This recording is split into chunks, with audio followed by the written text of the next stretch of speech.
Welcome to the Scott Mann Podcast, where we connect like our lives depend on it.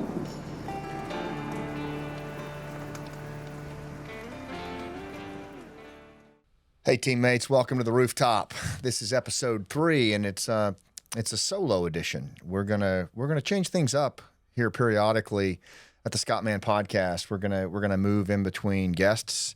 And then there's going to be times when I jump in and I dive deep on some of the things that we've talked about or things that are coming up that I know you care about. You know, the theme here is connect like your life depends on it. It's something that I learned a long time ago as a Green Beret.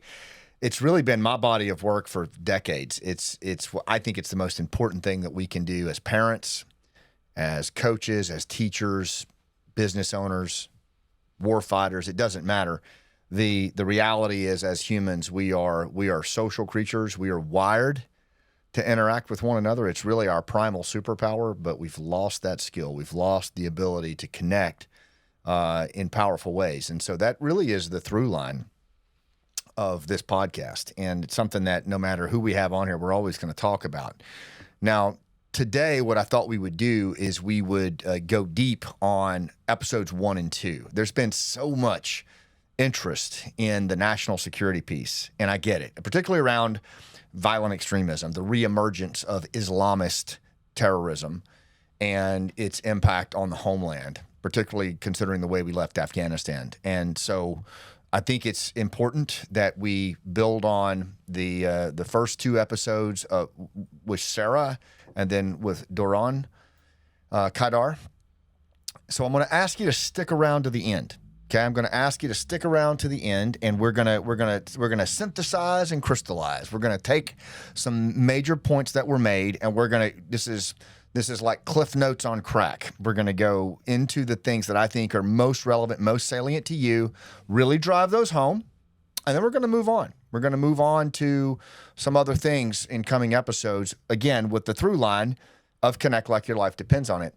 But I think that all of you would benefit from a little bit of synthesis and crystallizing of some of these major points that Sarah and Doron made. So we're going to do that. So make sure you stick around till the end, and we will do that. But first, I think what I would like to do is talk a little bit about the show. I haven't had a chance really to engage you on the show and what it is that we're doing.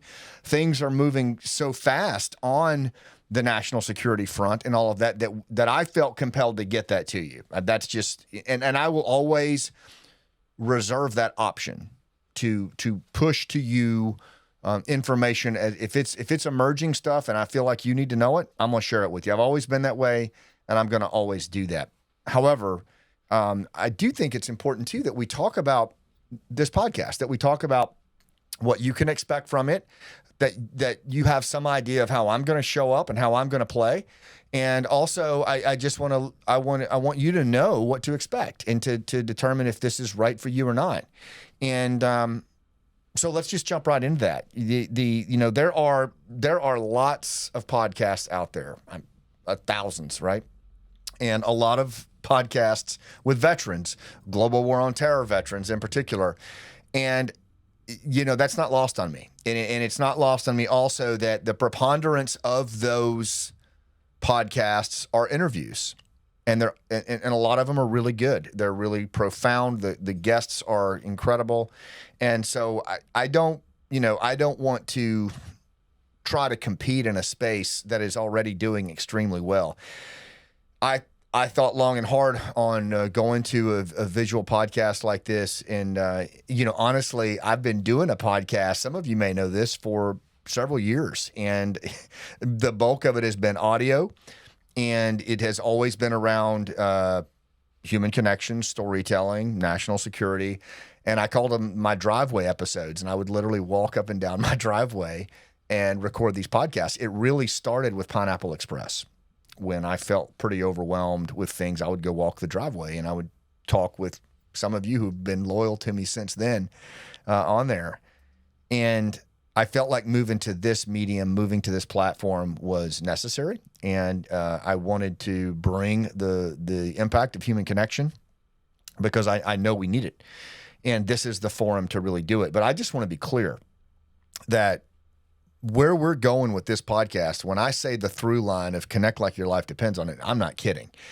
As a Green Beret, I spent nearly 2 decades as a special forces officer, and the aspect of special forces is different than a lot of the other elite forces in that our focus is primarily working by, with, and through indigenous people around the world to essentially help them stand up on their own. Our motto, De Oppresso Libera, really says it all, to free the oppressed. And we do that we are elite forces trained in surgical lethality and that kind of thing, but just understand that the combat multiplier, the return on investment, so to speak, is the ability to build relationships and social capital, those tangible and intangible linkages between other humans in very high risk, low trust areas. And it's an innate skill that Green Berets bring to the table.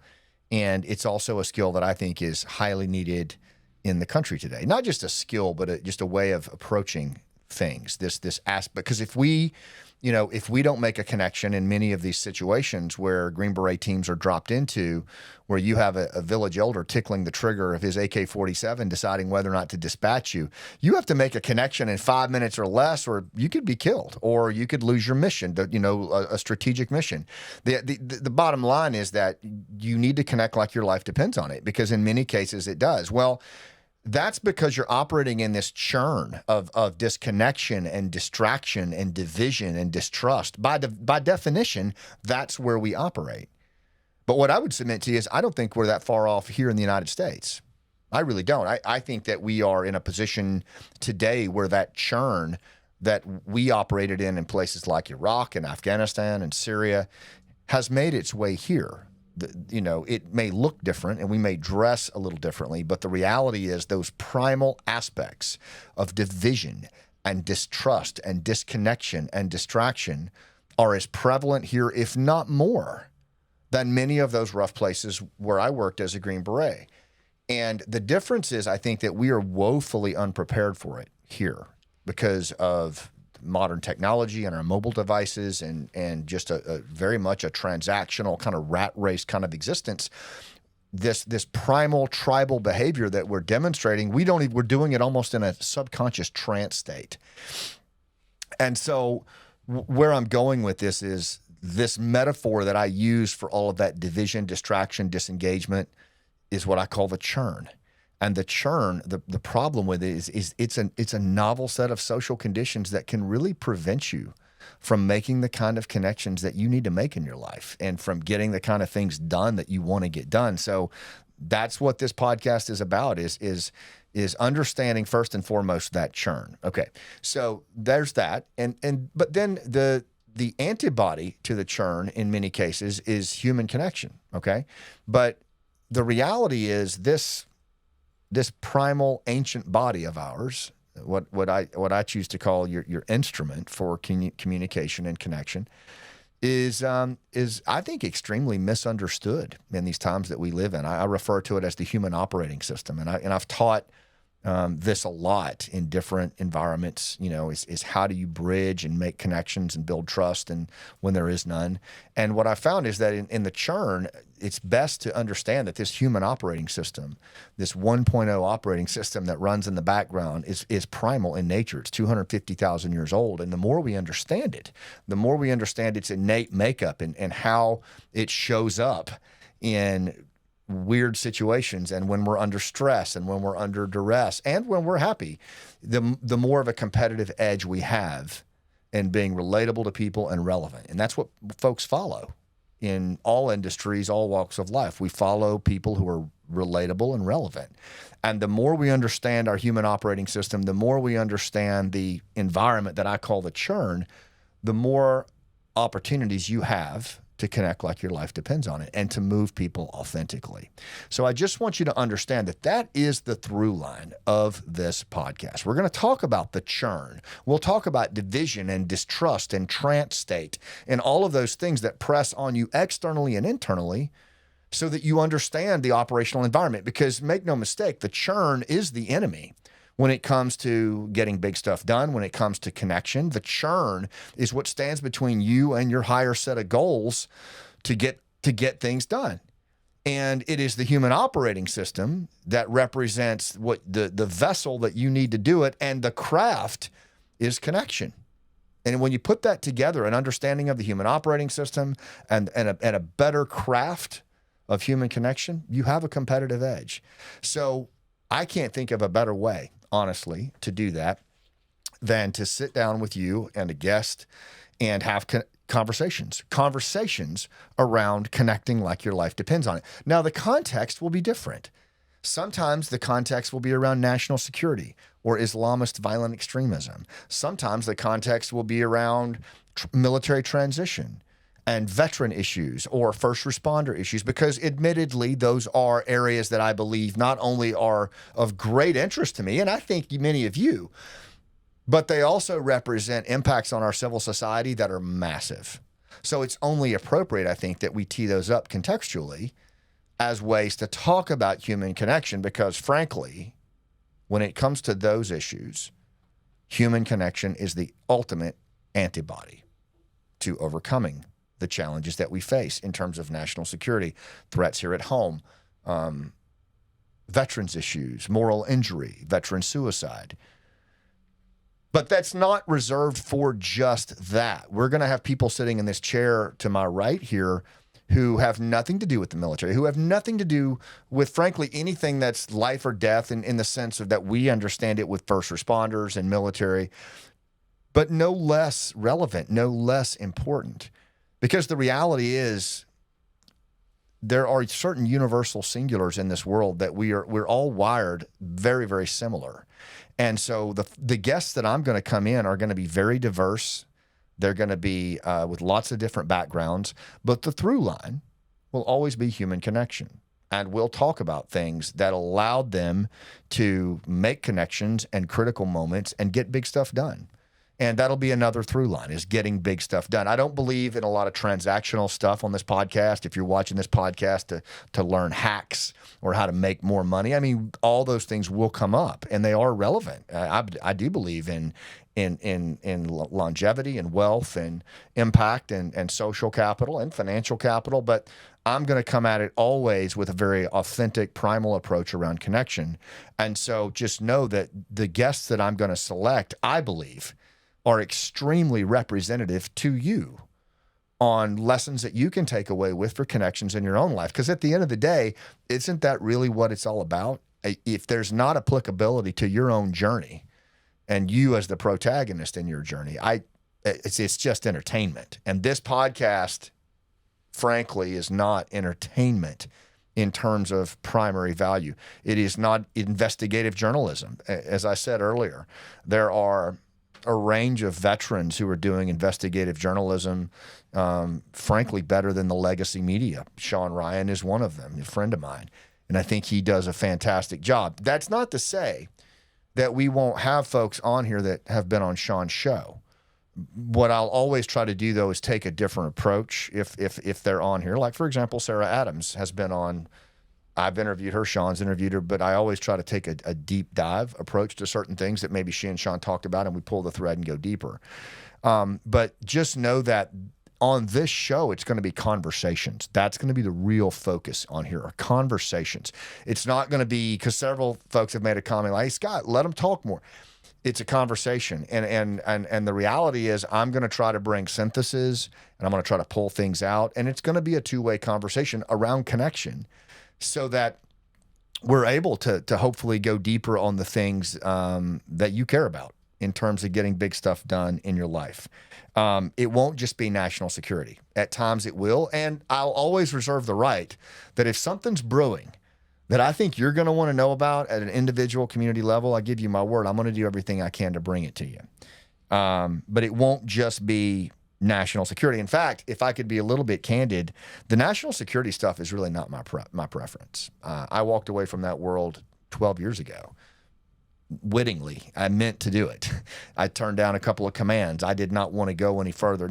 It just was not for me anymore. I didn't feel like I could do as much on the inside as I could on the outside. I was, like a lot of you watching this, kind of pulled back into it with the abandonment and betrayal of our Afghan allies. And I've been in the game for the last 4 years. I'm actually ready to get back out of that more.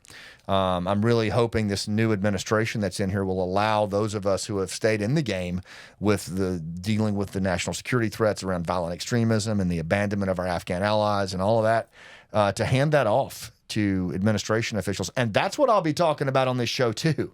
This new administration will not get a pass. I'm going to hold them to account on picking up what this outgoing administration broke. In terms of social capital and trust and relationships, not just with our Afghan allies, but with our own veterans and our own military community. So I'm going to be focused there, and so I'll bring that in. But again, at the through line of it will be human connection. I'll always try to bring it back to that. And lastly, a lot of you in the last episode or two have asked about the flag behind me, this tattered American flag that is in the very unique frame. The frame is wormy chestnut. It's a functionally extinct tree that my dad, the woodsman, 43-year forester and wildland firefighter Rex Mann, is working to restore with a group of other Americans and First Nation leaders. And he had this frame made for this very, very special flag. The flag was presented to me by Legend. As far as I understand, there were 4 of these flags that Legend, an Afghan-American former U.S. Army NCO with multiple combat tours in Afghanistan, who's from Afghanistan, whose family fled Afghanistan when the Taliban came to power in the early 90s, went back to Afghanistan after the United States abandoned our ally and after the country collapsed and after the Taliban took over. Legend went back into the country. And if you haven't seen Legend's I'm looking at Colin. We'll put a note in the show notes. We'll put Legend's interview with Sean Ryan, and we'll put mine in there, my early interview with him as well. But you should really check him out. But he did some amazing stuff, continues to do amazing stuff in trying to advocate and advance the cause of the Afghan resistance and to scream to the mountaintops that America needs to pay more attention to what's coming out of Afghanistan. Well, anyway, he went back over there, and there were flags from the former U.S. bases being burned by the Taliban, and he managed to pull 4 out at risk of his own life. He brought those flags back, and one of the flags he presented to me at the performance of Last Out, Elegy of a Green Beret in Franklin, Tennessee. And it has stayed with me nonstop since then. It's moved me in so many ways. And I thought it only fitting that for this podcast, where so much of what we talk about, at least in my life, and I think many of yours, is informed and influenced by the way we left Afghanistan, that 20-year war. And I just always want this flag that is tattered and burned, but still intact, to remind us of the fact that even when we're scuffed up, even when we've been through it, we can still make very powerful connections. And I just want it to stare at us. I believe it brings the necessary weight and kind of gravitas of what so many of our guests will bring. And I just think it's appropriate to have the flag right behind me like that, so that it's a constant reminder of the power of relationships and just how damaging it is when we break them, when we break those connections. Also in the room is the Wall of Honor, the original Wall of Honor from our play, Last Out, Elegy of a Green Beret. It retired from the play when I stopped performing the role of Danny Patton, and the play still going on right now. But this Wall of Honor came home and is sitting here with totems and trinkets from loved ones of folks who fell in combat and as first responders and by their own hand. It's a very powerful, just living mausoleum of memories to service. And then a few other things in the room that we'll call out as we go here, but just very, very special totems of human connection. So that's what the show's about. That's what's in this room. It really, again, the through line of human connection. And so now what I thought we would do is let's jump into what I've been calling the gathering storm in our nonprofit Task Force Pineapple, who has done a lot to sponsor this podcast. And we are really, really focused on helping Americans wake up from a 4-year slumber. since we abandoned Afghanistan, and the gathering storm of threats that's coming from there, that's emanating from there, from the very bases that we trained on, the very NATO bases now have Al-Qaeda, the Taliban, ISIS-K, and over 20 violent extremist groups with dangerous intentions training on these compounds. And a lot of bad stuff is happening there. We've been very vocal about it. And I'll be honest with you, like I said this before, I don't like talking about it. I'm tired of talking about it. I feel in so many ways that it is trying to push a wet noodle uphill, that there's just a lot of inability for folks to focus in on this. But at the same time, if you knew that 9/11 was going to happen and you knew the details of it, would you be compelled to say something?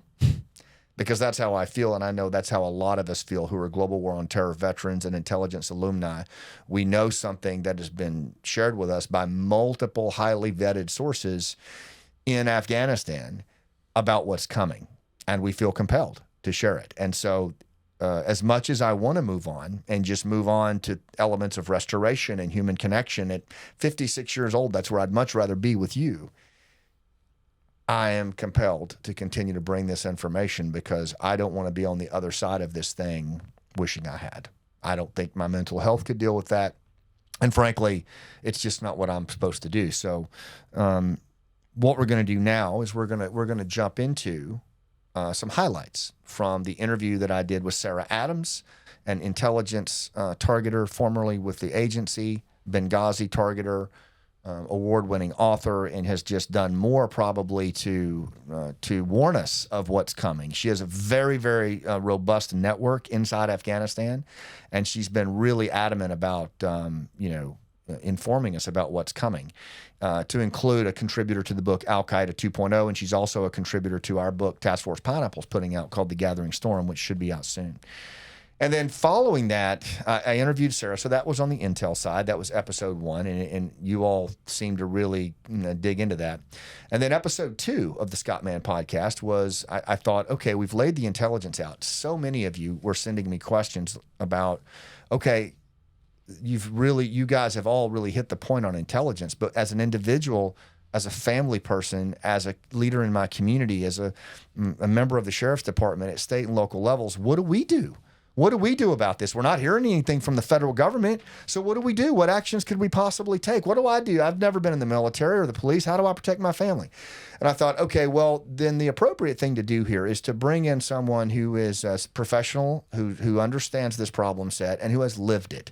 And so I brought in Doron Keidar from the Israeli Defense Forces, Special Forces, who responded to the October 7 attacks, to include the awful Nova Music Festival that was essentially a slaughter of young people by Hamas and other terrorists. So, and I didn't want to bring it in for shock value. And if you watched it, you saw that there's not.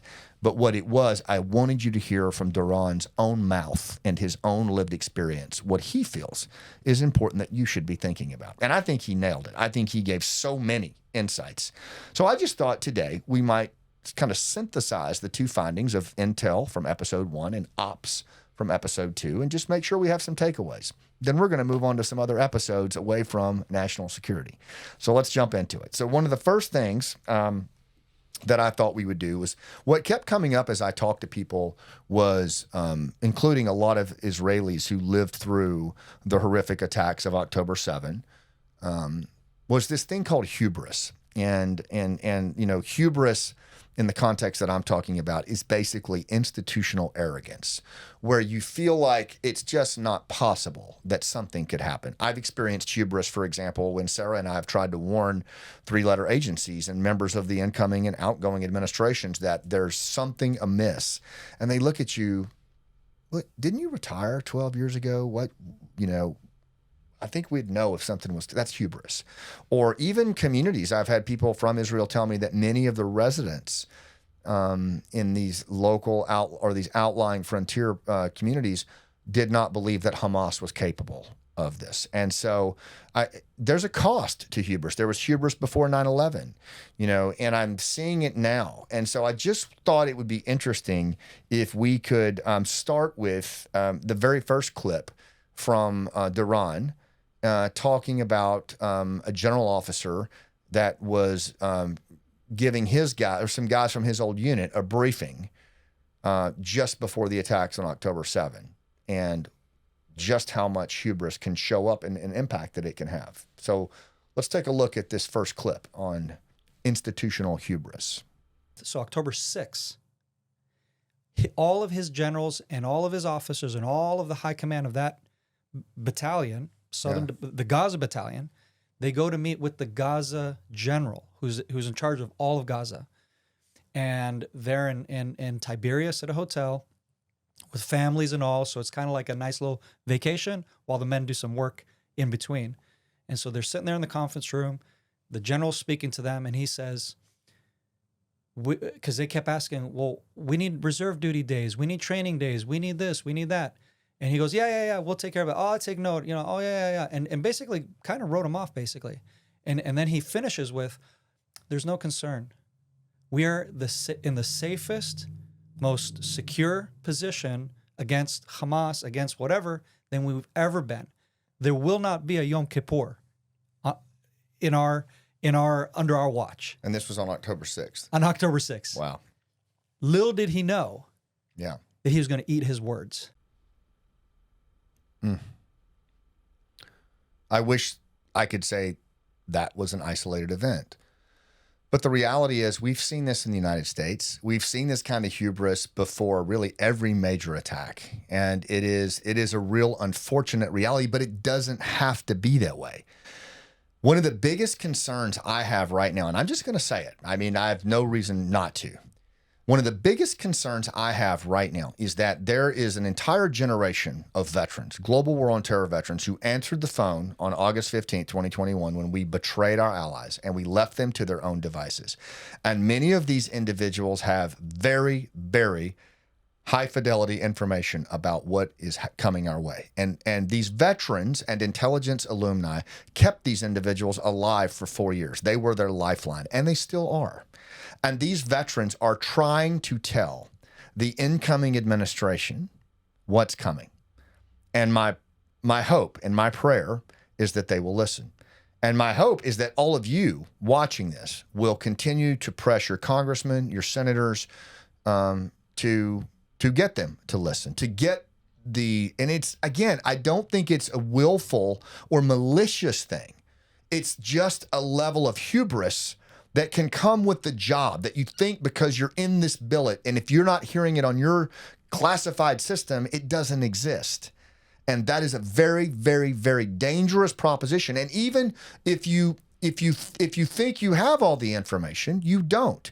As Doron said after that particular statement, they came across with rockets and gliders and dressed in Israeli Defense Forces uniforms. They were highly trained, highly armed, and it exceeded what they expected, and they achieved strategic surprise, which is a very hard thing to achieve in this day and age, particularly for an asymmetric terrorist group. But did they not do the same thing on 9/11 with box cutters and airplanes? Our hubris is a dangerous thing, and we should all take a step back and check ourselves so that doesn't happen to us on October 6th. Now, I want to go to the next clip. This is, and again, I'm just pulling highlights here, but this is actually from my interview with Sarah. And this is talking about how the terrorists have, they're not static. I have this saying that stasis is for amateurs. If you believe that things stay the same, you're crazy. And the first special ops imperative is to know your operational environment. And right out of the gate, when I was interviewing Sarah, we started talking about how, and I didn't expect her to go here, but she talked about how the terrorists have changed their plans as things continue to evolve, even as the new administration comes in. Let's watch the clip. This transition is interesting, right? Because when Al-Qaeda was planning their attacks, they were just looking at 2025. They didn't know who was going to win an election. They didn't even know really we'd have a change in candidates, right, between, President Biden and Vice President Harris. And then now it's kind of like, okay, now we're going to have this shift. So we're feeling in a shift internally where a lot of changes are going to happen. A lot of changes need to happen. But then it's like also, how are they going to take advantage of that, right? Because it is going to be an interesting time. And they're really starting to talk about how do we affect the agenda of the new administration coming in. Yeah.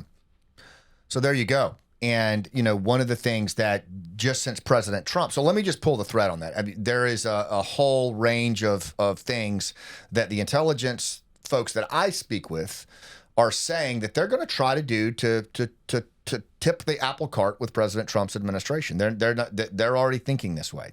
And, one of the things that I suspect, and I'm already hearing rumblings of this from folks that are helping and have been helping Afghans with the special immigration visas and with the P1s that have been waiting for years in some cases to get over here, where promises were made.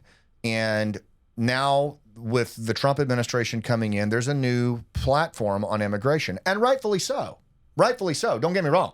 The border needs to be secured. There needs to be a severe tightening on immigration and visas and all of that. And it's very likely that it may have to come to a grinding halt in order to get a handle on things and then turn it back on.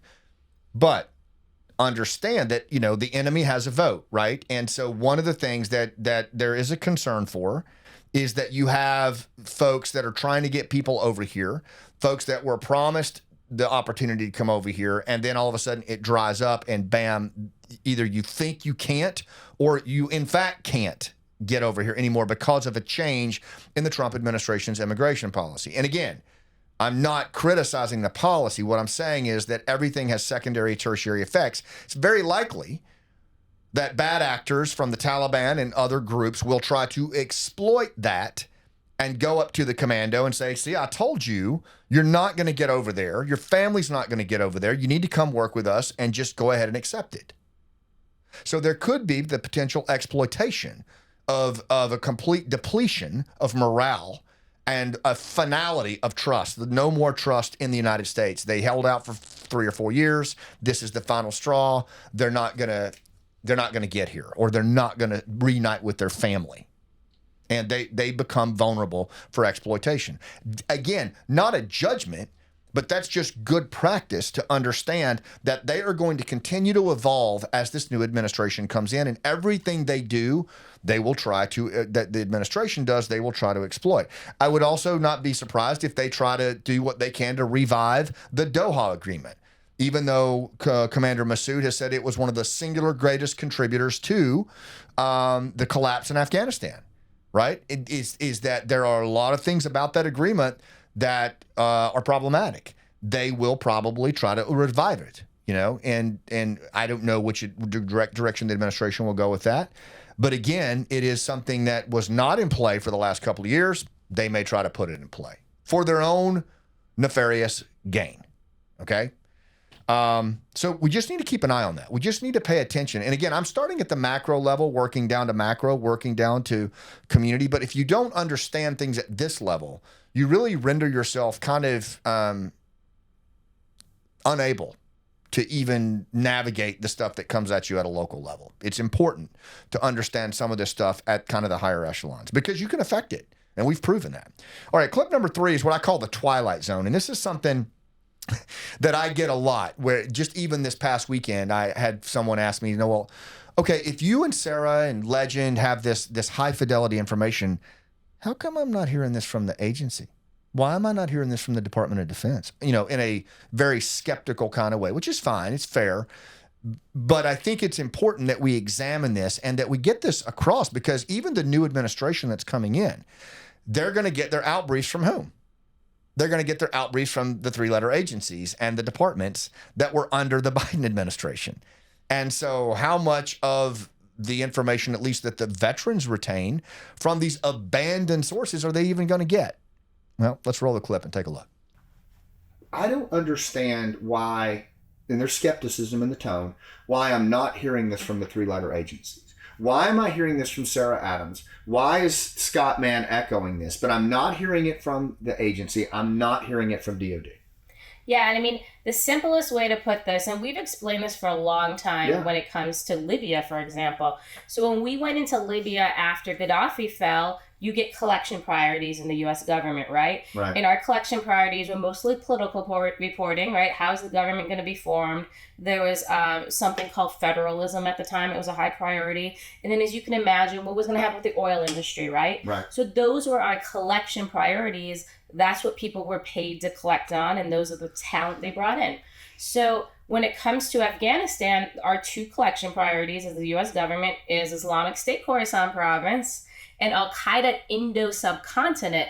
It's not Al-Qaeda central leadership. So we're focused on a branch of Al-Qaeda that actually doesn't even have operational approvals from Al-Qaeda to operate in Afghanistan. They get to have safe haven there, they get to do training there, but they can't carry out actually any attacks inside of Afghanistan. And that's the U.S. collection priority. So they're not prioritized correctly against Al-Qaeda. Where would you, I know collection priorities are driven by where the leaders place their focus, right? And so is it safe to say that these collection priorities are being derived from a point of view of leadership that just does not warrant the prioritization anywhere else? Or, in other words, how in the world could you arrive at those kind of collection priorities at a national level?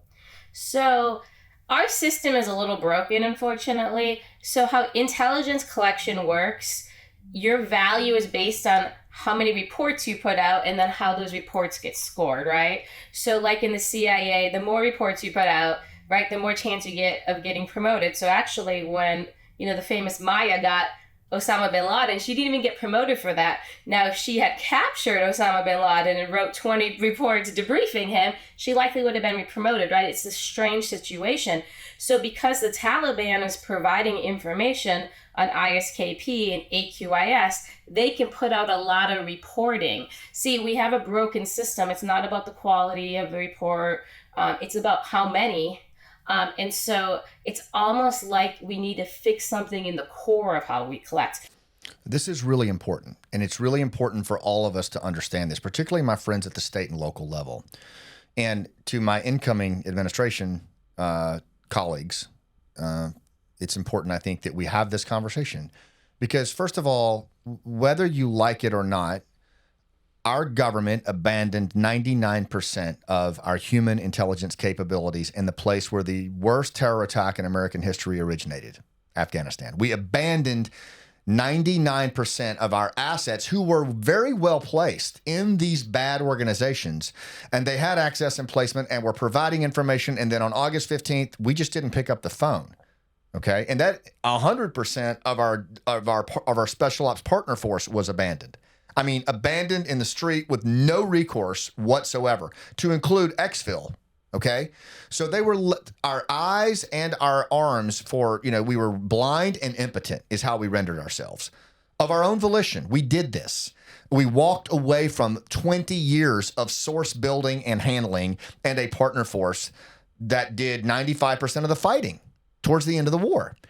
Now, at the same time, the outgoing administration decided, you heard Sarah say it, to legitimize our former enemy and leverage them as an intelligence partner to target ISKP, right? Islamic State, Khorasan Province, Afghanistan, and also to focus on Al-Qaeda in the Indian subcontinent. But Al-Qaeda main, no, none of their derivatives were targeted or focused on. So no collections happening. So you're not getting this information that is so critical about this threat stream. And instead, it's going to veterans and intelligence alumni on their iPhones and MacBooks. And that seems like the Twilight Zone. I get it, but it doesn't change the reality that these once well-vetted, well-placed sources now have nobody to talk to. And we're going to dive into this. We're going to unpack this. But I just want to make it clear that the reason that you're not hearing this from those three-letter agencies is that they weren't trying to collect on it. They walked away from those very sources and then empowered a 20-year enemy to be the source of our collection. Now, there's not enough hours in the day to create a podcast that would make any sense to that. Maybe one day we'll unpack that. That's not what this is about. What I'm trying to do is lay out for you why you're not hearing it from those three-letter agencies and why I don't think the incoming administration will hear it in a transition brief. So we're going to get as loud as we can until somebody can refute this and show me it's not true. We're going to continue to put this out there because at a minimum, the state and local folks need to know why they're not getting this information, and hopefully we can turn this around. Okay, so let's pick up with point number 4 this is kind of a combined piece on Doron and Sarah's interviews that speaks to this gathering storm. So on this one, I call this one the cost of broken trust, because there really is, and it's something that we have to think about on a range of levels. And so I'll weigh in on some thoughts on this. But first, I thought what we'd do is let's watch this clip around that Sarah and I had about the impact of broken trust in the way that we left Afghanistan. And it really is that lack of trust, right? Because we didn't just leave Afghanistan. What I like to explain to people is we turned off the phones. Our intelligence agency did, right? Yeah. So those people still have their same access, right? Right. There's just no one for them to give their information to and no one to talk to. And they're also going through very hard things, right? Yeah, they are. Survival things. Yes, like almost to where they need an ear, right? More than they need a job. Like they need, like, how do I get through this? Like, what's my way forward, right? Will the U.S. government ever come back and be there for me, right? Hey, the U.S. government for years made me go down all these pathways and get in this position to collect for them, and now they're not here, and I'm in this very dangerous situation that my life was never going to be in, right? I was never going to be in these circles, right? And it is this such a difficult thing, right, to support them, honestly, because they're living a life we've never lived, and we as a government put them in these difficult situations, and now they're just kind of like hanging in them and trying to survive in a world that they don't even want to be in. We almost put them in that world. And it's so well said. And, one of the things that we focus on this podcast, the through line, is actually human connection. It's, connecting like your life depends on it. It's what I was taught as a Green Beret. I know in your world, it's essential, social capital and human connection, in what Matt did. But it's striking to me that what we're talking about here is the most basic, fundamental form of just social capital, of just relationships. That institutionally, we should understand that. We should know that. But yet we, instead of valuing that and actually going, okay, what's the second and third order effect of that? We just turned the page on it like a ServPro commercial, like it never even happened, like these people never even happened. I mean, it's morally wrong, but just from a position of national security, you've just blinded yourself and rendered yourself impotent. Like it's like literally, metaphorically, that's what we did. And then turned around and at the same time legitimized a 20-year enemy. And made them an intelligence partner and gave them $87 million every 10 days while abandoning those allies and rendering them to their own devices and the veterans that are trying to help them. I don't know that I have anything. My dad, my hero, Rex Mann, the mountain man, the woodsman, he calls that a self-inflicted ass whooping. And I think he's absolutely right. I think there's absolute truth in that. We should know that. The Global War on Terror generation was taught that and held to the standard for that. Our senior leaders chose to ignore that and committed a massive macro level betrayal. Now that's just what it is. But at a significant cost. And I meant what I said when I said that we operationally rendered ourselves blind and impotent in the country where 9/11 originated, and a country that is a clarion call for violent extremism, which is exactly what happened after we left that way. The call went out to rejoin the training and the readiness in the land of Khorasan. It's no surprise. But yet, again, the institutional hubris that allowed that to happen, and something that Sarah said just now, and I really hope this resonated with you, because so many of you, I know you're really working to get your heads around this. When she said those intelligence operatives still had their access and placement. They worked their ways into these, and I'm talking, you guys, serious access and placement, okay? We abandoned all of it. Yes, the agency got some folks out, but not that many. And I will tell you that a lot of these folks were left behind. The estimates I've heard from multiple sources, like 99%. And the same with our special operations community, probably worse, left in the dirt. No one, they're still there. They still have the access and placement, but no one to give that information to. And now they face hard things, survival. Will my family make it? How am I going to eat? Am I now alone? And she talked about things like you just an ear to lean on, someone to talk to. Now that may sound cheesy to you, but let me tell you something. There have been just recently women killing themselves because they don't think they're going to be reunited with their families. This is a real thing. We've done trauma interventions over the phone, over Zoom, with these families whose literally their lives were turned into living hell within hours. And we did that. Okay. So in many cases, the information that's coming from about this gathering storm is coming from those people. And I just want you to understand that at a fundamental human level. And we just turned the page. We turned the page as a civil society. Our politicians turned the page, but we turned the page as citizens too. And we also turned the page on our veterans who fought this 20-year war, and we inflicted upon them a very massive moral injury. And it's my assessment, and a lot of others, that that's why you see a massive problem with recruiting and retention and a range of other things. And this incoming administration is going to have to deal with all of that. They're going to have to acknowledge this wholesale abandonment and betrayal that happened. And not because the GWAT generation and these commandos and intel reps are looking for, victimhood, because they're not. But there needs to be ownership of this. We were all raised, for the most part, if you screw something up, man, you own that. You own that shit, right? But our leaders have not done that. And it looks terrible. It's a terrible look. And so my question, a couple of additional comments here, is, what's the cost of this abandonment? What's the cost of this broken trust, of this broken social capital? What's the trust to our national security? I think we're seeing that right now. What's the cost, to our standing in the world with other potential partners? Anybody want to partner with the United States right now? And yes, I understand the incoming administration is going to do some things to address that and increase our standing in the world from a national security might, unilateral might kind of thing. But does anybody think we're going to fight our wars unilaterally? It's not going to happen. We're going to rely on partners. Even if we deal with asymmetric threats like Al-Qaeda or ISIS, we're going to rely on partners. And right now, I don't know many people that want to partner with us. And I'm hearing that a lot. So the partnership piece is also a problem. And to our troops and veterans and our Afghan allies, a tremendous amount of moral injury. So there is a cost to this broken trust, and I'm just clocking it, and I'm calling it out, and I'm hoping that the incoming administration will recognize that and will step up to the plate and help move from this moral injury to moral recovery, because ultimately people take action based on trust and based on social capital. And right now we're at a deficit on that.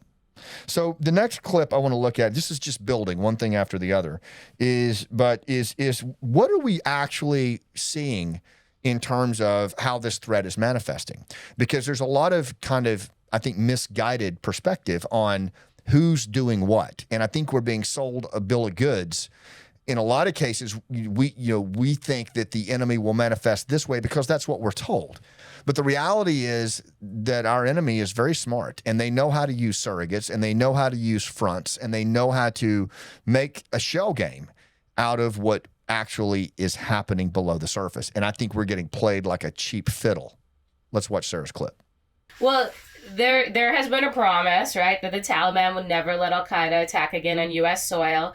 Unfortunately, there's even people who we would call resistance still saying that to policymakers in the United States. And it's really interesting. So Taliban's really smart. They are being partially honest, okay? So when the attacks occur in the United States, Al-Qaeda is not going to claim them, right? And then so they're going to be able to say, oh, it was these other terrorist elements. This is not Al-Qaeda. Don't call it Al-Qaeda, like Benghazi. Right. And so then people will still say, well, the Taliban kept their word. It wasn't Al-Qaeda. It was ISKP, or it was now it's the Islamic Army, or there'll be members from different terrorist groups. So you'll be able to say, oh, there's an Uzbek, right? So they have played this well to where Al-Qaeda will not claim responsibility so the Taliban can stay honest with that promise. And then they have a second thing that Iran never implemented, but Osama bin Laden always wanted to implement it, and it's the idea of the Islamic Army, okay? So now when you train new people under all these Taliban camps or Al-Qaeda camps, could be TTP camps, it doesn't matter, they can fall under this huge umbrella called the Islamic Army. So you won't say I'm Al-Qaeda, right? Right. Now, there are benefits to still saying ISIS. So a lot of the ISIS will still say ISIS because you want to mess with the message a little bit. But so terrorists are deploying to Somalia right now, to Mali, to Burkina Faso. They're deploying as Islamic Army. So like if they're caught on the battlefield and debriefed, they're not going to say I'm an Al-Qaeda member. They're not going to say I went to an Al-Qaeda camp. So it's not even just surrogates. They're rebranding their entire image. And a couple years ago in 2022, Al-Qaeda in Libya decided to do this. So they're like, hey, Taliban's been most successful because they're a political organization. They were never designated a terrorist group. So they renamed themselves and they're the Islamic Reform Movement. Well, think about it. When's the last time you heard about Al-Qaeda in Libya? Right. You don't. People write papers that Al-Qaeda in Libya is gone when they're actually more powerful than they've ever been. And they're going to start a wave of attacks in Libya in 2025 too. But they were smart. They rebranded. Now, this is really important because I have heard this from some very, very reputable people. And these are people that we've been listening to for years, okay? NATO analysts have been warning about this that I've heard from personally. When I sat down with Ahmed Massoud in Vienna and we talked off camera about growing threats, he was insistent upon this reality that he, in his words, I'm paraphrasing, but that Al-Qaeda and the Taliban have learned. They've learned from their mistakes. And they are going to be very, very careful about how they are portrayed and how they are seen as promoting terror. And he said something to the effect of ISIS is much younger, and they're going to be more than happy to take the heat and to take the credit for a lot of these attacks. But the unseen hand is still there. It's just the other side of the coin. And another thing that I would just encourage you to think about, and for analysts watching this, is this concept of the Islamic Army. Just this past weekend, I was talking to several members of the new administration, and they were remotely interested in what I was talking about with the Al-Qaeda piece, but then they dismissed it because they're more worried about Iran. They're more worried about ISIS. But what Sarah and other analysts are putting forward, and it makes a lot of sense, is that this concept of the Islamic Army, which really started under bin Laden, right, is where Shia and Sunni put their differences aside. Various terror groups put their differences aside, and they unify and rally under this notion that the near Satan and the great Satan, Israel and the United States, are worth setting your differences aside. That indeed there is a nexus that, frankly, because we've had our heads collectively in the sand for the last 4 years, we have not picked up on. But a lot of folks who fought this war for 20 years, who answered the phone and who have been on the phone with abandoned human sources, are saying, yes, this nexus is real. This element of an Islamic Army is real. There's much more of a connection between Iran and the Sunni groups than you think. There's much more of a connection between Haqqani and ISIS than you think, and Haqqani is tied directly to the Taliban and Al-Qaeda, that they are able to set things aside and focus on us and focus on Israel. And they understand that there is a benefit in surrogates, in covert action, and who takes credit and who doesn't, and they understand it fully. I'm not sure we do. And I challenge all of us as a collective, formal and informal, private, public partners, to get our head out of something, maybe the sand, maybe our ass, and really start asking ourselves some hard questions and answering some hard truths. Because the intel analysts, who I deeply respect, that have stayed in this game, have said that there is much more of a nexus in all of this than we're giving it credit for. And we do that at our peril. Okay, so the next clip that we're going to go to is this myth of Al Qaeda being out of the fight, because I think it's really something that we need to look at, and we need to look at what the impact of Al Qaeda is globally, because their goal is a global caliphate, and it really hasn't changed in all of these years. And I think their propensity to achieve on this and fulfill on this is much more robust than what we're giving them credit for. Let's watch the clip with Sarah. Do you think that this new administration, I mean, because there's a lot of talk about the near-peer threat. There's obviously the stuff going on in Israel. I think Eve has brought up the concerns that, like, we could get, so myopically focused on some of that we lose sight of the very, very clear gathering storm, which is Al Qaeda and its design on the West, and specifically the U.S.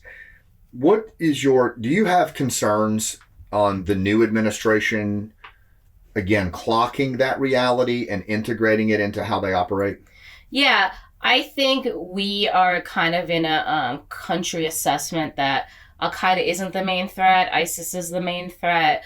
I still think our government believes Al Qaeda doesn't work with Iran, and so if you don't view them as a joint threat, you're missing the ball, right? So I do think, I've been saying this a lot with some of the stuff I've seen in Syria. It's like a lot of our experts and talking heads, they have information that's 5, 10, 15 years old. They actually don't have present day post 2021 info. And it really has changed. And the main reason it's changed is because Taliban defeated the US, right? Afghanistan again became the base. Everybody started going there. I mean, Saif al-Adil, met with Boko Haram, right? Come train here. They've met, obviously the leader of Al-Shabaab is now based there. They've gone to Burma, right? ARSA, come train here, right? So they are Hamas, come train here, right? And they did before October 7th. And we told people that was shared in advance, right? And people really weren't believing it. They're like, oh, they wouldn't do this together. So that is kind of the catalyst, and nobody ever goes back. Nobody says all this started with the fall of Kabul, even the Hamas attacks. Nobody says Hamas attacks happened because of the fall of Kabul, right? The Russian invasion of Ukraine because of the fall of Kabul. You realize that from the pullout from Afghanistan and all of the American weaponry and gear and training bases that were left behind, all of that was used to build up the Hamas capabilities. Yep. And we've had this reported from multiple sources. In fact, I can remember getting calls, including from Legend, in the summer, prior to the attack, saying something is going down in Israel and the weapons from Afghanistan are making their way. And we passed that. That was passed. And we'll come back to that, because I do think there's a price to pay when indicators are missed. Yep. And not just indicators. America, through that diplomatic move, love it or hate it, the fact is it opened the Pandora box for hell 100%. To be unleashed on Israel.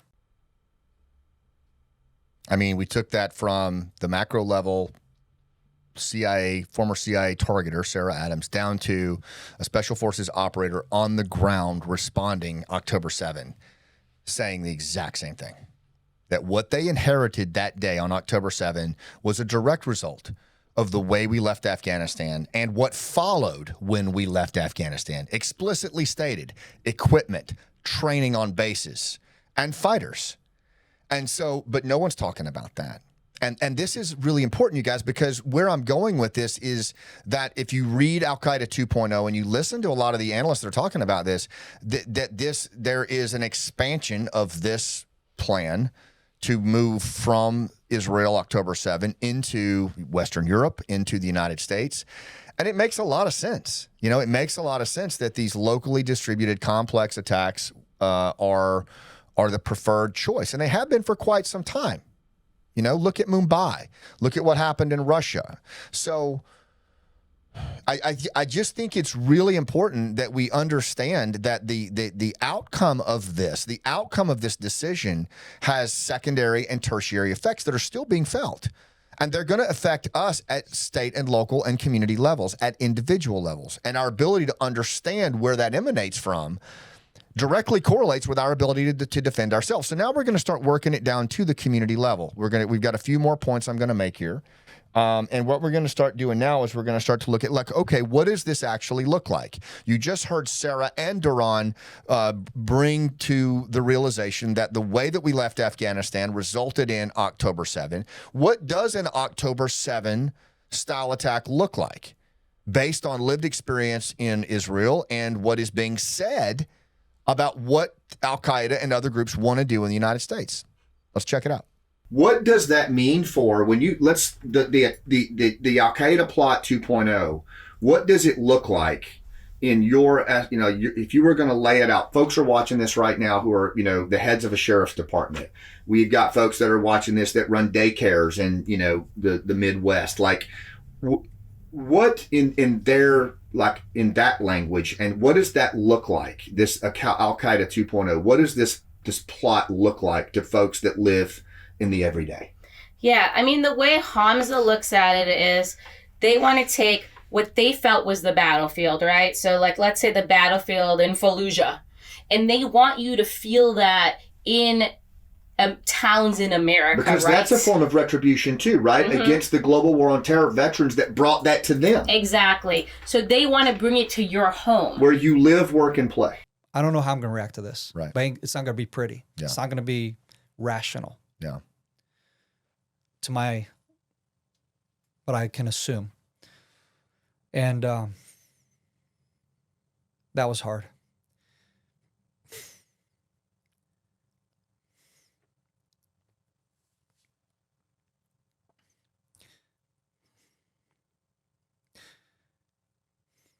But this is what I know was, for me, something I had to keep an eye out for.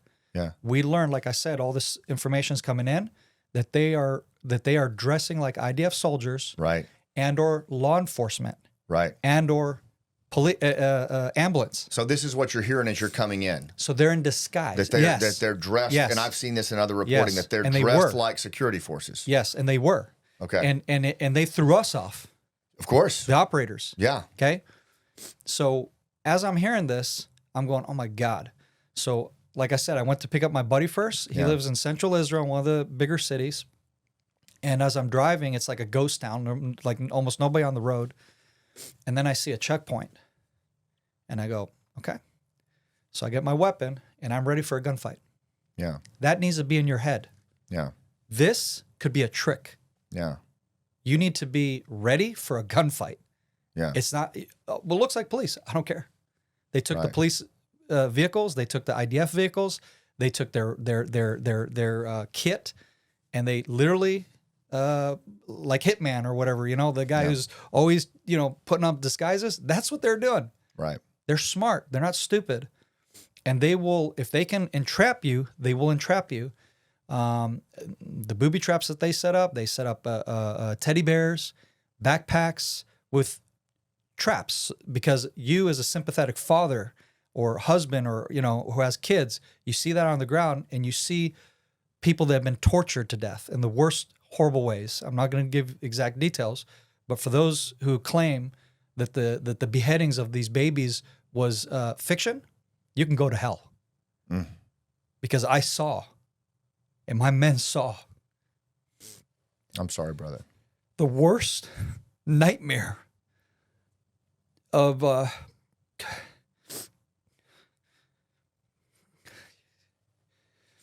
nobody should see that. Yeah, so go to hell. So do you think they brought that? Sarah's comment about the declaration from Hamza bin Laden that we were going to bring the battlefield to them. Do you think, just based on Doron's emotional reaction, that they brought that to where they live, work, and play? Notice there were very few details given in any of this. What I wanted to happen, and I believe it did, was for you to see at an emotional human level. This is a 2-decade at least special forces operator who has multiple combat tours in the region and has worked in the security sector since like 2006. He's seen a lot of stuff. And you saw the response that he had to what Hamas and those other fighters brought on October 7. And this is the part that I want to get across. And this is not meant, it really isn't. There's no shock value here. There's no intent to scare. I'm ready to move off this target as quickly as you are. But the reality is that if it's just like any other contingency in life, whether it's a hurricane or a flood, you look at what you're dealing with and you train and you prioritize and you resource based off that. And so I just think it's so critical that we look at just the nonverbal response that Doron had to this and correlate it exactly with what Sarah said, because that is the effect they seek to achieve. And if we don't understand that at a primal level, at a preparational level, then we are deluded. We just are. And so for the senior level leaders in this country who say, back off this, man, shame on you, honestly. Because I can tell you that the state and local folks that I'm talking to are hungry for this kind of honest perspective, because they can take it. They know what they need to do when they have this. And so this takes us into the last couple of points that we're going to do here. And the one I want to talk about now is mindset, and how we deal with what that kind of response is, and how important is mindset when we deal with a localized, complex attack. Let's roll the tape. One of the things that I want to start with is you brought up mindset, and I think this is really important. I've been talking to a lot of our Israeli friends who were on the ground on October 7th in various capacities, from the IDF to police to just folks who live there and who were part of the community defense. And what strikes me is that there are some very consistent themes coming out of that. And a lot of it, I'm just going to riff for a second if it's okay, but a lot of it was intelligence failure. A lot of it was hubris, arrogance. You talked about warnings were provided, and a lot of folks that thought Hamas was beat down like a circus clown. There's no way that they could muster something like this, even when they were finding gliders. And, so there was a level of just, this couldn't happen to us, right? And people that I've talked to that lived in the communities, many in the communities didn't think so either. But one thing that keeps coming up, and it kind of haunts me, and you talked about this as well, is the way that we think as Americans, that we think as law enforcement, that we think as first responders, as city officials. We just have never experienced, unless you fought in Ramadi or unless you went up against these cats, there's no way that unless you really condition yourself that you could think along the lines that they're going to bring to us. And they thrive in that audacity. They thrive in what Doc Phillips calls that horrorism that they bring, especially when it's local. And what one person said to me, she said this to me, she said, Scott, these communities are on the border. We face this threat every day in Israel. We have a mindset. Most of us are veterans. We have community defense. We have a mechanism to defend ourselves. We have all these assets watching the border. We've been dealing with this for years, and we got overrun. And they came across the border. And she paused and she said, you all are dealing with, you've left your border open for 4 years. Haqqani is the Minister of Interior who controls the passport office. Like, they are in your towns and communities. So it is an easy estimation that what happened to us on October 7th, when they came across the border and had to go back in a set period of time, is going to be 10x for you all at a community level. And I didn't even really know what to say to that. What do you say to that? Well, also what I say to that, really to expand on it, because the idea is perfect, but remember, Hamas could go back over the border. Right. In the United States, they have nowhere to go, so they are going to fight to the death here. They're not going to retreat. And we really haven't seen a lot of those type of attacks, I had someone on social media try to tell me the Boston bombers that way. I'm like, no, we hunted them down, and then one of them got involved in a shootout. So they also don't plan to stay. They don't plan to retreat, and that is a mindset that we aren't ready for. Listen, my team, they're one of the best teams in the IDF reserves, par none. Yeah. Okay. I mean, you hear of all these legendary teams or whatever. This is it. It's a tight knit group of guys. Yeah. every one of us comes from a different military background, special units and whatnot. Each of us have at least 2 decades. Hand selected. Yeah. Literally hand selected, actually. That's right. That's also why the military doesn't know how to, the normal military doesn't know how, who are these guys? Right. Because we don't have to serve together. Right. We chose to serve together, and we're on a different page with all of that advantage that we have. Yeah. And like I said, and with our extracurricular training that we chose to do for ourselves. Yeah. We were not prepared for that. Right. Nobody's prepared for that. And I think that's the most important message for everyone who is listening. I don't care if you're Delta, Team 6, MARSOC, whatever, okay? You can be the hardest, most seasoned warrior there is, carried out some most complex missions. I'm telling you, our Tier 1 operators and units were devastated. You know, I've thought a lot about the work that we do with this project, with Gathering Storm, and in a lot of ways it runs counter to the stuff that I normally teach, which is, you know, restoration and connection and storytelling and interpersonal skills. Because that's what I've chose to focus on, because I believe it is where the best part of our humanity resides. But I will tell you, from my purpose on all of this, is that I'm willing to risk it all, and have been since we abandoned our allies in 2021, to get the point across that Sarah and Doron just made to you, which is the importance of mindset, which is the importance of understanding what it is that we're dealing with. This isn't fantasy or theory or some bullshit scare tactic or, you know, shock value thing. In fact, that's disgusting to me. What this is, though, is a very experienced and pragmatic former CIA targeter, and a very seasoned and thoughtful and intentional and skilled special operator who lived it on the ground on October 7. And if there's even a 40% chance, 30, 20% chance that what's being talked about is a real manifestation where we live, work, and play, then it's absolutely imperative that we understand the mindset of the threat that we face and what our mindset must be. And so I don't think they could have done a better job of making that clear. And I hope that it's clear to you more than anything else, because everything else flows from that. We're meaning-seeking, meaning-assigning creatures. And so the mindset is everything. It drives everything. Everything flows from that skill set, tool set, all of it. So all of the mechanics questions and gear questions or whatever, process questions, it starts with that mindset and understanding the mindset of the threat that you face that has the greatest will and capacity. And in this case, I think this far exceeds any kind of near peer.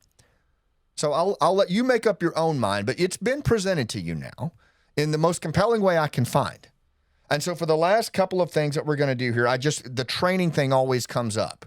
And I just want to kind of close out with the importance of something that's available to all of us right now. Let's roll the tape. The overall aim point, we have to be really clear here, is mass casualties. Mm-hmm. Like, if we don't understand that. So then people come to me and they say, yeah, but what do we do? Well, to me, the first thing at a state and local level that I want to do is what several of the sheriffs have done here in Florida, is reaching out to you, reaching out to me saying, hey, how do we get this scenario approach infused with our analysts and with our training and our resources? Mm-hmm. Right? But, it starts with just kind of opening your mind. It's not about panic or sky is falling, but a scenario informed approach, right? If just like in any operation, if you know that there's a good chance that the threat's going to do this, then I want that to inform my training, my resources, my priorities. Right now, I don't think that exists at state and local levels on triage, on communications, on any of it. Mm-hmm. We just don't have that. So to me, that seems like an important first step. It's something we bring up in the book, are thoughts and ways to get these scenarios infused. I mean, even into your family's home defense plan or mm-hmm. your community watch, right? Yeah. And the other thing I've heard a lot from sheriffs too is, as we've complained, nothing from the federal level is going down, but small nuances matter to them, right? Like if I say they're putting drugs into a suicide bomber, like, what's that drug? Because it could be an indicator. They could be on the drug here, right? Little things like that. Or we always get, what are they training in the urban warfare camp? So we know what to tell our, law enforcement and be prepared for. Like, if this is what they're training in urban warfare, this is what probably they plan to do on the streets here. So just those little nuances they need and they want, and nobody in the federal government is giving that to them. What they're going to do here is going to be very devastating. And honestly, the numbers that I see Sarah giving, I think those are very conservative numbers. So let's build on it. And that's lessons learned from October 7th. So I think one of the things that I want to kind of bring this back to is that scenarios, taking scenarios, and not something that's conjured up in academia, or some kind of doctrinal template. No, these are scenarios based on events that have actually happened. The reporting consistently says that this is an evolving plan that has really been in existence since bin Laden was alive. I think back to 2006, that he's always had a preference since that time for these locally horrific, complex attacks where we live, work, and play. And we've seen it manifest in Mumbai, for example, where 10 terrorists locked down a city for 19 million people. And, what I would just say to anyone watching this, I'm really serious. What they're doing in Florida is astounding, with several sheriff's departments that are reaching out to us. They're going to purchase the Gathering Storm books. We're going to do engagements with them. But that's not, you can do these things at a range of levels. This information is available. It's available in Al-Qaeda 2.0. You have Global War on Terror veterans in your community that can do an amazing job. And we're going to actually end on that. But I would say, too, to sheriff's departments, law enforcement, communities, synagogues, churches, if you're serious, mosques, if you're serious about defending your area or your constituents, what I would say is, reach out to folks who have lived experience in this, including our Israeli friends. I would say, what about visits to site visits? What about coordination visits? What about peer-to-peer interaction with local authorities over in Israel? Or have we done any case studies on Mumbai? I mean, we've brought you a fraction of what's available. Have we looked at the Vegas shooter? Now, we're going to bring a lot of those best practices forward with our best lessons learned analysts in the book, The Gathering Storm, and in the products that follow. But at the end of the day, all of that stuff is open source. It's available to you to inform your resources, your prioritization, and how you train and how you think about the problem set, how your analysts look at the problem set. I would much rather build my thought process and my responses and even my proactive actions off of informed scenarios than some arbitrary bullshit or hoping it doesn't happen. Like that's just not a good course of action. So there's a lot available here. And I really hope that, and even for individuals who are you're working to protect your family, there's actually a lot available, and in the things that Doron just laid out in this interview about what the IDF did, lessons learned, they're there. So take that for what it's worth and do what you feel is necessary and prudent to secure those you love. Now, the final piece that we're going to look at is the power of community and what I call the X factor to enhance how we protect ourselves here at home. Because it always comes back to the through line on this podcast of connect like your life depends on it. And community is at the heart of that. Let's roll the tape. We have a saying, and this whole podcast is about connect like your life depends on it, right? And we have a saying, it does. We have a saying in Special Forces that you build trust when risk is low and you leverage it when the stakes are high. Right. That's and if you think about it, that's absolutely true. I mean, I think that's why a lot of our volunteers were able to help get people out of Afghanistan, because they had 20-year relationships that the minute something happened, or just like when your reserve unit, when that call comes, you guys have built the trust when risk was low. And so you leverage it when the stakes are high. The same with a community. If you have a pre-existing relationship with law enforcement, first responders, and there's dialogue around these hard topics, then when the stakes go up, that social capital is there. If you are, disconnected from the state, from the first responders, from the people that you kind of count on, then in that moment, when the crisis is just going to exacerbate the distance. And what I'm trying to get at here, I believe, is that in my time in Special Forces, working in rough spots around the world. The ultimate antibody to what we're talking about here is a resilient community. Yes, 100%. And that is the secret sauce of the Israeli.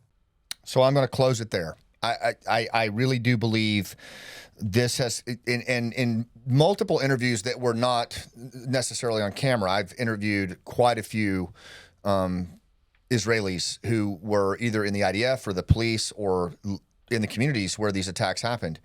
And a consistent takeaway has been the power of community. And even in spite of things that went wrong, where there were collective mistakes and individual mistakes, and those are going to happen, what everyone kept coming back to was the power of community. I look at what happened in the fires of West Maui when those horrific wildfires happened, the community and the resilience of the community. The hurricane Helene that struck Western North Carolina, where so many of my relatives are, the power of community when the institutional leadership failed. It is a foregone conclusion in many of these complex scenarios that there are situations where nobody's coming. And that's just the way it is. And it could be, as Doron said, up to a week before your family or your community in a crisis of any kind are actually in receipt of formal institutional top-down assistance. I mean, that's just the world we live in. And I think it's a fool's errand to think otherwise, demonstrating both individual and collective agency to ride out those storms. But we don't have to do it alone. Right? We don't have to do it alone. We're not doomed to our own devices and our own wit and our own gear. We have neighbors. We have relationships, unless we don't value those, unless we live our lives in isolation and we live our lives disconnected from our neighbors and we live our lives focused on what's good for us and us alone, behind our closed doors and our privacy fences. And this is one of the reasons that I believe connecting like your life depends on it, because it does. Because in so many ways, we don't have fur, fangs, or claws. We sit on top of the food chain because of our innate ability to form teams, social capital, those tangible and intangible linkages that allow us to connect with other humans and get big shit done. And we've been doing this for tens of thousands of years. But for some reason, in the last several decades, we have atrophied in that skill set. We have lost not only our skill set, but our mindset for human connection. And you heard Doron say, it is the secret sauce of the Israeli to survive. And he's not alone in that. No one has the market cornered on the power of community. Community is the antibody. When we were doing village stability operations in Afghanistan, where communities stood up against bad actors, including the Taliban, community was always at the heart of it. And when community was broken, bad actors exploited. And there's a saying in special forces, I think I said it in this session, but you build trust when risk is low, you leverage it when the stakes are high.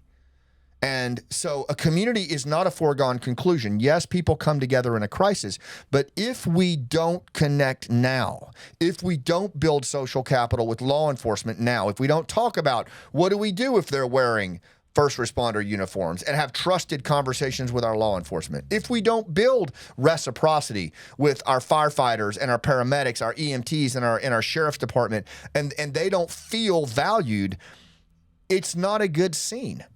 It's not a good scene if you don't know where your vulnerable points are in your community, where your elderly are, and how to strong point. If you don't know, and this is the one I'm going to end on, the X factor in all of this, in my assessment, because when this does happen, and I do believe, like Doron said, it's a matter of when, not if.